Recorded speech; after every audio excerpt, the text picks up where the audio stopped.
kita mulai langkah kita berdoa terlebih dahulu, berdoa dimulai. Berdoa selesai. Gimana kabarnya hari ini? Alhamdulillah luar biasa. Allah. Ini temennya kayak berangkat nggak? Ada. Siapa?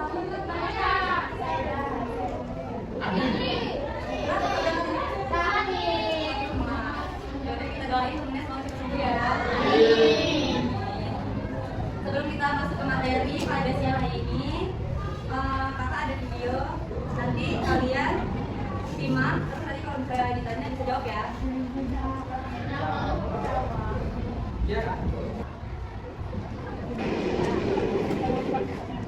Waktu kamu memperkirakan Doraemon, kamu mungkin sekalian ya, dan Suryo kepada kita. Mereka akan ide, pukul, bahkan mengambil barang dari wanita.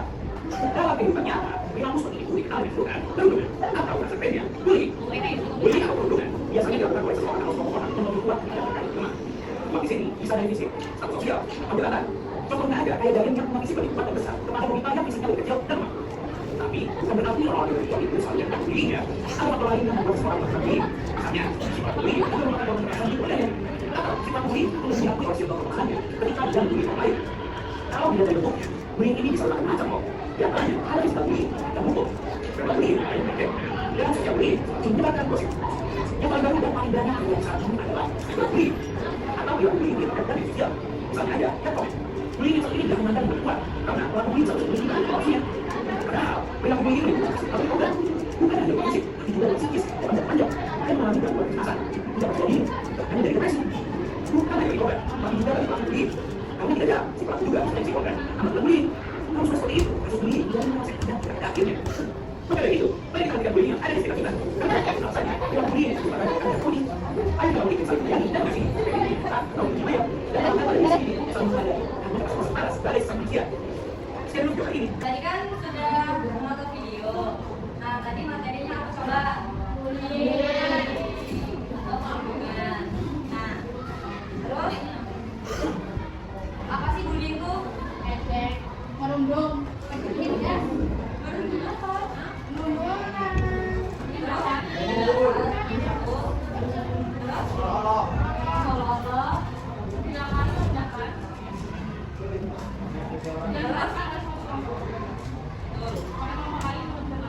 Tuh, tepuk tangan dulu. Jadi, bullying itu tindakan mengganggu, mengusik, atau menyakiti orang lain yang dilakukan secara fisik atau psikis. Nah, tindakan itu berbentuk kekerasan verbal, sosial, fisik yang dilakukan secara terus-menerus atau dari waktu ke waktu. Ya paham belum? Ya, paham? Paham. Terus tadi kan sudah tahu bullying itu apa. Nah, terus bullying itu terbagi menjadi 7 jenis-jenis. Nah, yang pertama ada kontak fisik langsung, kontak verbal langsung, perilaku non verbal langsung, perilaku non verbal tidak langsung, cyberbullying, pelecehan seksual, perundungan emosional. Nah, ada yang tahu nggak yang pertama itu apa?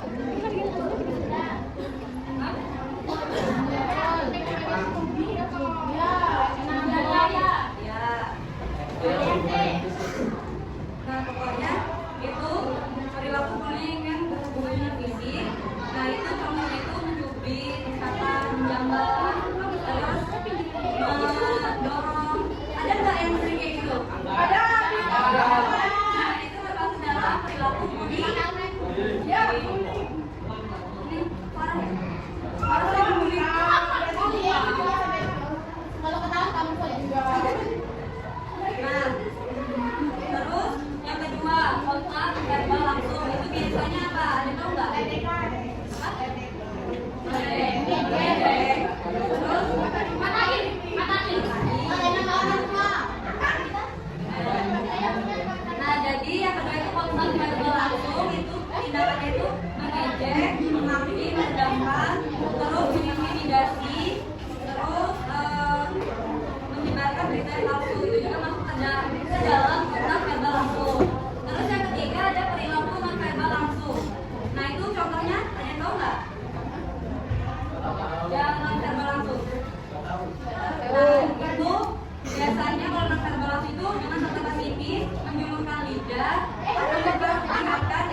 Terus yang keempat ada perilaku nonverbal tidak langsung. Itu contohnya apa? Apa yang laki-laki? Contohnya apa yang perilaku nonverbal tidak langsung? Apa? Nggak tahu. Nah itu contohnya itu bisa dengan memanipulasi persahabatan sehingga persahabatan menjadi orang. Terus bisa menjadikan seseorang terus menunjukkan temannya itu termasuk dalam perilaku bullying yang bersifat nonverbal tidak langsung. Berarti pengkhianat bullying. Iya betul. Temannya itu pembuli. Iya. Pokoknya yang termasuk dalam negatif itu Bukan cepu bullying bukan? iya bully. Nggak tahu, sama tahu kan? Terus yang kelima cyberbullying itu tadi apa yang tadi di video ada? Ya. Terus apa? Ya. Betul. Ya bisa dengan menyindir, mengintimidasi seseorang lewat media sosial. Terus yang keenam pelecehan seksual. Itu adalah tindakan bullying atau perbudakan. Nah itu biasanya kalau bullying itu bisa menyebabkan mentalnya menjadi down.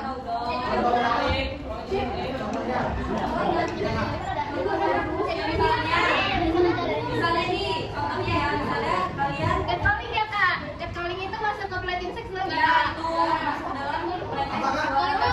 Catcalling. Lah dia nggak tahu catcalling kak? Terus misalnya sengaja menyentuh,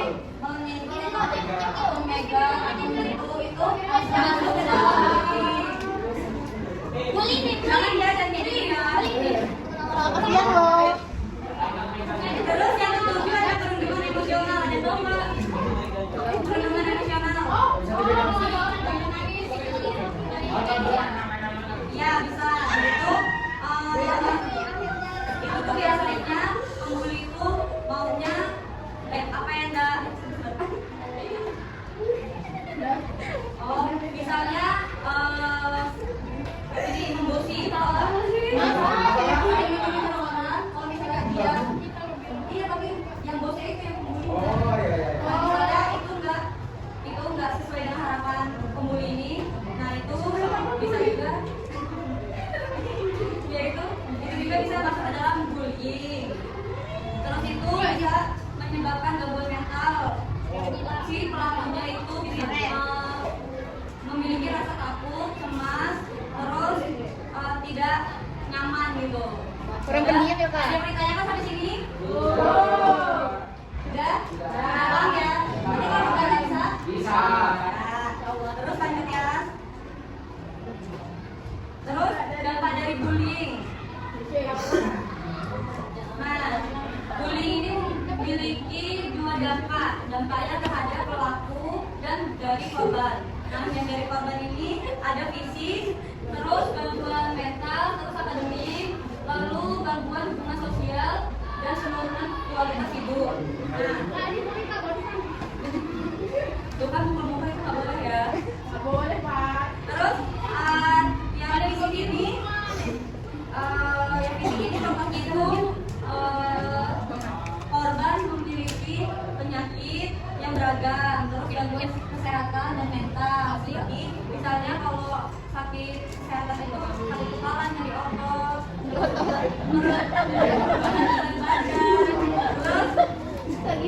penurunan imun tubuh.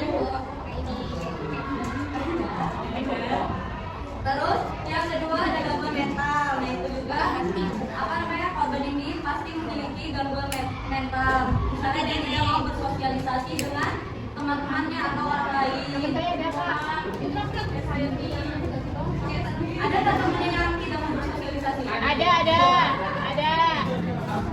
Itu bisa karena dia trauma. Terus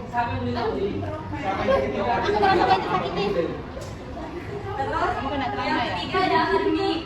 Nah, kalau korban bullying itu biasanya penurunan akademik, misalnya nilainya menurun, itu juga bisa karena korban ini tidak aktif lagi dalam akademiknya. Seperti itu. Udah paham belum? Apa?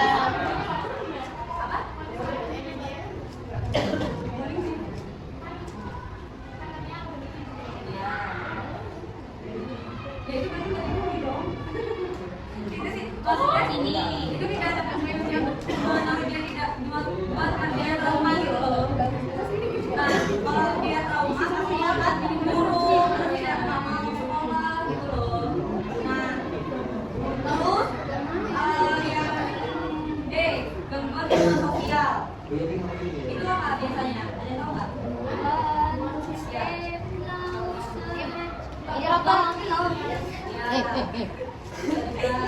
Penurunan percaya terhadap orang lain, kesulitan untuk bersosialisasi dengan orang lain, itu masuk ke dalam hubungan sosial.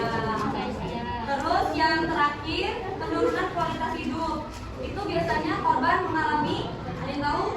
Gangguan apa? Mental. Terus tidak punya rasa percaya diri. Terus bisa juga si korban mati suri. Bisa juga si korban ini dia punya pikiran buat meminum obat-obatan terlarang.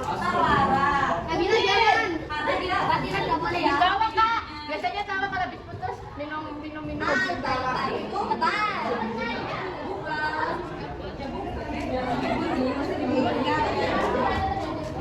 Sampai tidak ceritanya juga tentang dampak dari bullying.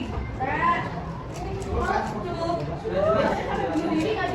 Ya. Itu bisa, itu kualitas hidup di korban ini bisa bunuh diri, bisa melakukan hal-hal yang tidak diinginkan.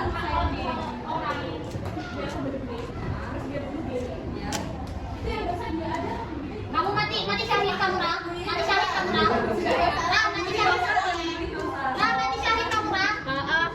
Kamu gak pernah lihat jurnal saya, dia kalau bunuh diri dia jadi hantu. Jadi sana. Iya. Nah, terus tadi ada yang dari dampak yang untuk pelakunya itu, yang pertama itu ada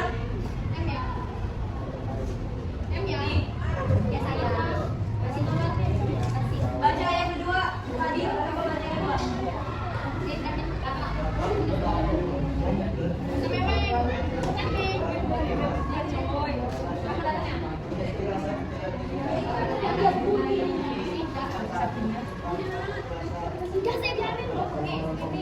Nah, jadi dampak pelaku itu yang pertama menjadi agresif dan impulsif. Agresif itu sikap yang tiba-tiba, yang dilakukan secara tiba-tiba atau spontan. Misalnya dia dorong beneran gitu loh. Misalnya mau detektif beneran.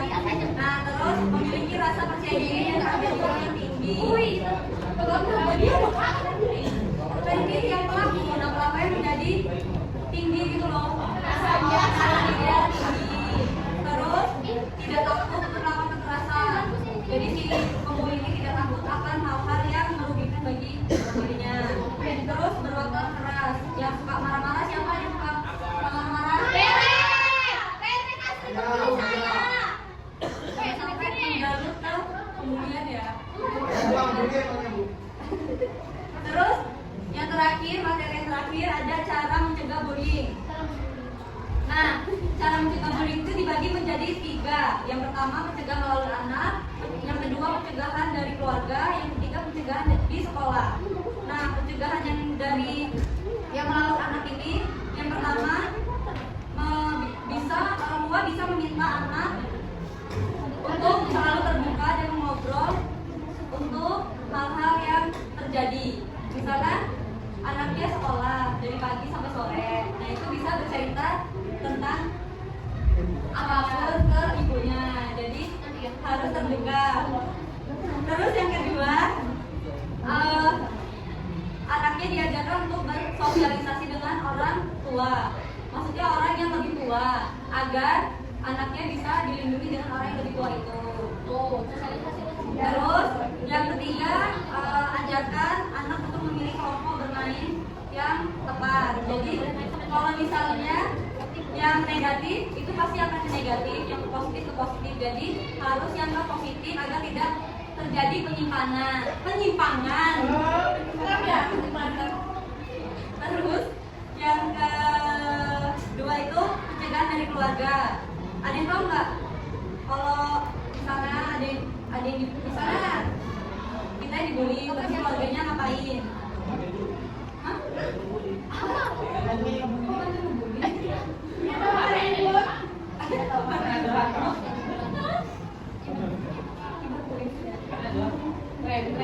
Nah, pencegahannya dari keluarga ini bisa dengan menanamkan nilai-nilai keagamaan. Jadi harus selalu taat pada agama.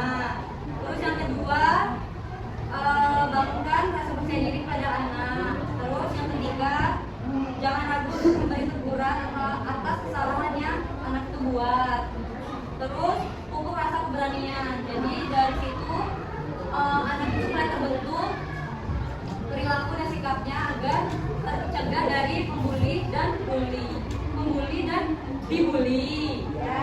Terus yang ketiga, yang terakhir, pencegahan di sekolah. Ada yang tahu nggak? Biasanya kalau misalnya nih ada yang dibully terus sekolah ngelakuin apa? Sosialisasi. Terus bagian membuli. Oh iya. Beri tepuk tangan dulu. Terus yang pertama tadi sekolah mengadakan sosialisasi anti bullying, membuat kebijakan anti bullying agar siswa dan siswinya takut terhadap bullying atau perundungan. Terus guru membangun komunikasi antara murid ke murid agar tidak terjadi perundungan atau bullying. Terus yang ketiga, ciptakan lingkungan sekolah yang aman, tentram, dan kondusif. Terus yang keenam, melakukan pertemuan orang tua atau komite sekolah. Jadi orang tua dipertemukan untuk mengadakan sosialisasi juga dengan orang tua atas bullying atau perundungan. Habisnya dirayain. Oh iya. Ada yang tanyain? Bisa coba tadi apa yang pertama? Yang pertama apa tadi cara mencegahnya? Yang dari apa? Anak. Terus yang kedua, pencegahan dari keluarga. Yang ketiga, ya betul. Jadi stop bullying. Jadi segitu aja materi yang kakak sampaikan. Kurang lebih mohon maaf. Terus sebelum mengakhiri kakak ada permainan. Berdiri semua. Permainan apa? Permainan bunyi. Permainannya dibagi menjadi berapa sih?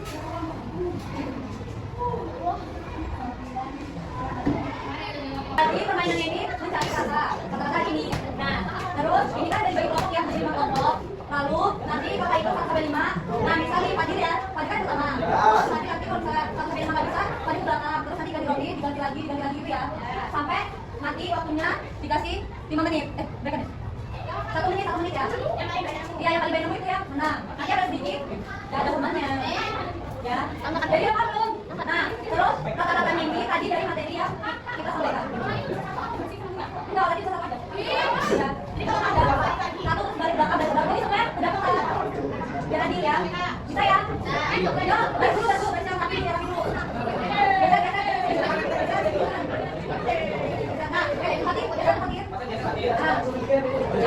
Dimulai. Bisa dimulai? Di belakang. Terus langsung gitu. Ya, di belakang. Sampai satu aja ya, sampai satu aja.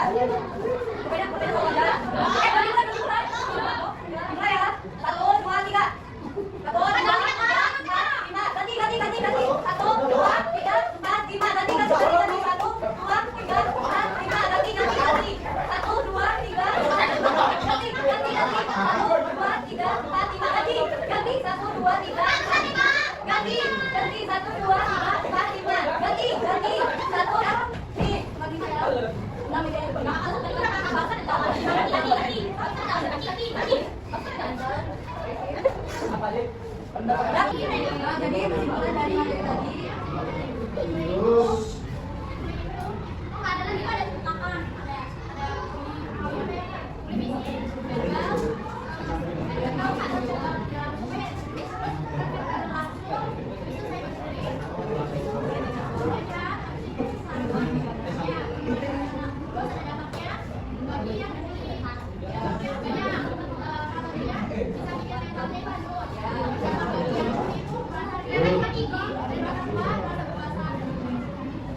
tenang dulu, kurang lebihnya mohon maaf. Semoga materi yang tadi kami sampaikan dapat bermanfaat bagi kita semua.